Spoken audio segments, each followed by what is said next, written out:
What's going on, everybody? I'm Harry, and with me, of course, is the self-proclaimed king of the world, Edward Dools Dooley. Good to be here, Has. Dools, what do we see this week? Saw Antman. We ventured into the cinema. Small size. Yep. We're going to completely go through our review of it. See if we liked it, see if we didn't like it, but... Spoiler free, of course. Spoiler free, yeah. Yeah. For all you out there, because it's a brand new film. We don't want to give everything away. Quickly, in 20 seconds, what did you think this would be when you were going in? Did you expect much? Thought it was going to flop. Thought it was going to just be another average. I thought it was going to be maybe another Iron Man 2. You know, we've been getting too many good Marvel movies. I feel like this has to be the one. It's time for another shitty movie. Yeah, exactly. I was wrong. Yeah. Which is good. So we'll get into that.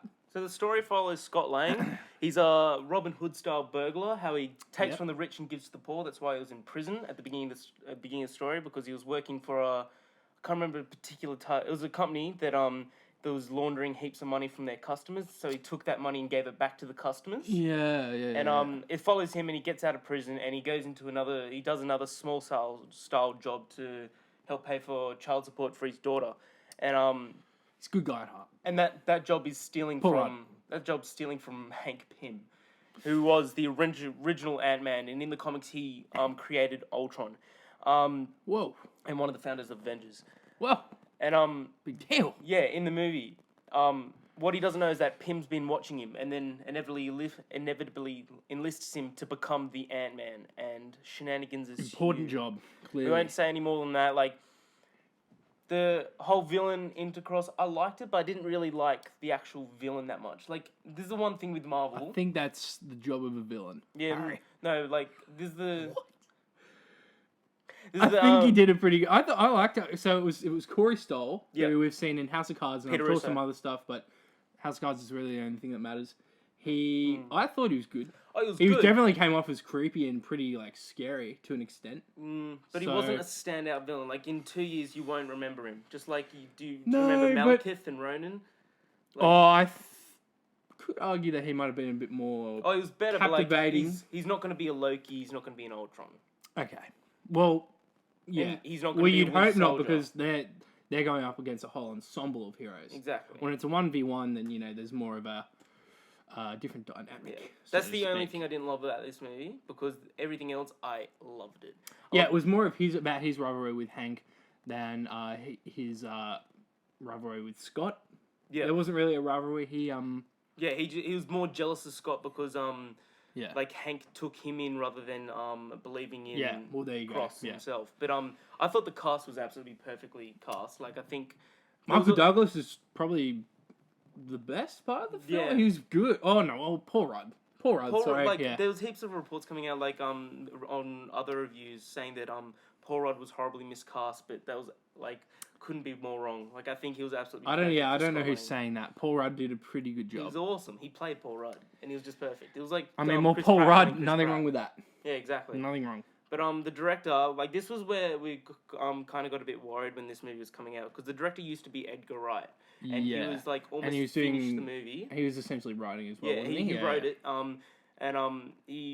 He was almost finished the movie, and he walked off set. Like, I can't remember exactly why. I think it's all creative differences. Yeah, something like that. Yeah. So that got everybody worried, and they brought on Peyton Reed, who hasn't done anything massive.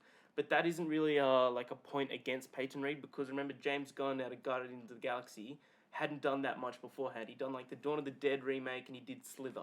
Yeah. But like then Guardians of the Galaxy came out, and he's now like big time. And I think this is the same thing with Peyton Reed. How he took something from that Edgar Wright made, and he still like put his sort of spin on it. But as we saw, like all the style, how they did the Ant-Man scenes, it's really Edgar Wright-esque.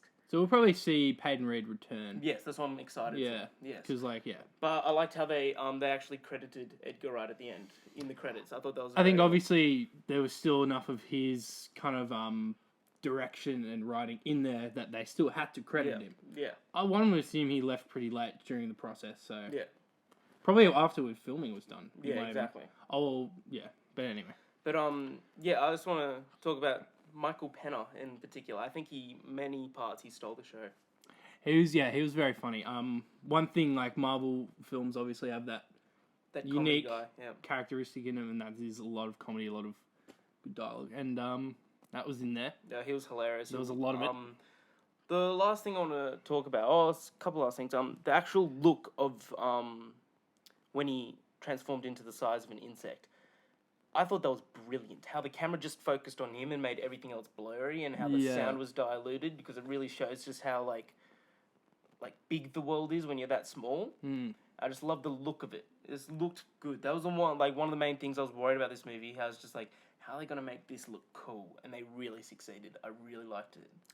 Yeah, and then there's a certain fight scene which we won't go into, but and that's how they tie in with the whole with the greater Marvel universe. Excellent. I didn't read anything about it. Don't read any reviews online. That's like because you're worried about everything being spoiled in a film through trailers before going in and seeing it, and like we had no ideas. Absolutely no idea, which was awesome. Yeah. And but in that fight scene, for example, I was going to say, it kind of is from the point of view of the person he's up against. Yeah. As opposed to his point of view, and like he's kind of viewing him. He's got in enhanced view, so he's able to view him properly. But I don't know, it was interesting. Yeah, I liked to watch. It. So yeah, I liked it a lot. But my one thing I'm worried about, Dools, is that how DC still can't really get Superman right, but Marvel went ahead and did a fantastic film about ants, fucking ants. There's no excuse. There's reason to be concerned.